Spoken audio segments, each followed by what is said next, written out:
हाय मैत्रिणींनो, आज आपण शिकणार आहोत प्लेटिंगची फुग्याची बाही.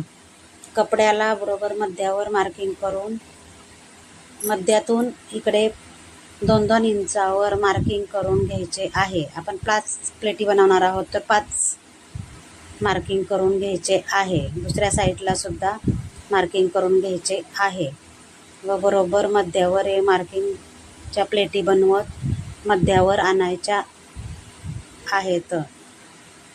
दुसऱ्या साईडने सुद्धा बरोबर या 5 प्लेट्स मध्यावर घेऊन शिलाई मारून घ्यायची आहे.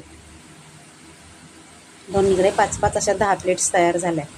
वरच्या साईडला पण बरोबर प्लेट्स प्रमाणे पिना लावून घ्यायच्या आहेत. बरोबर प्लेट्सला पिना लावून घ्यायच्या आहेत. ही मी जी बाही बनवत आहे ती 10 इंचाची आहे, म्हणून ही पट्टी मी 7 इंचाची पट्टी काढलेली आहे. त्याच्यावरती या प्लेटी बनवून घेतलेल्या आहेत. पिना लावून झाल्यानंतर शिलाई मारून घ्यायची आहे. तर याच्यावरती अस्तर जोडून घ्यायची आहे.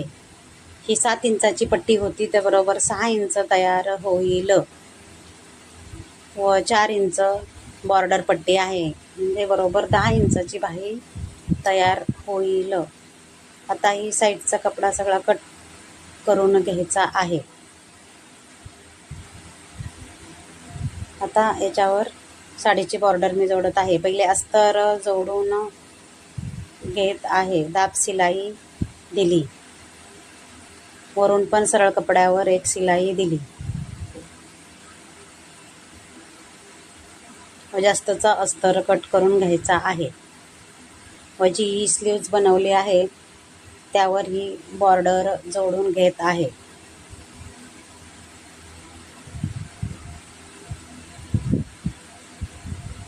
उलटेकडून सुद्धा फिनिशिंग दिसण्यासाठी इकडे पट्टी आतमध्ये टाकून पिना लावून घेऊन मग शिलाई फिनिशिंगची देऊन घेतली. तर ही पफ स्लीव्स तयार झालेली आहे. बघा, मध्ये बटन लावून घ्यायचं आहे, म्हणजे छान दिसते एकदम. तर अशा या दोन्ही स्लीव्स तयार झालेल्या आहेत आपल्या. Thank you for watching.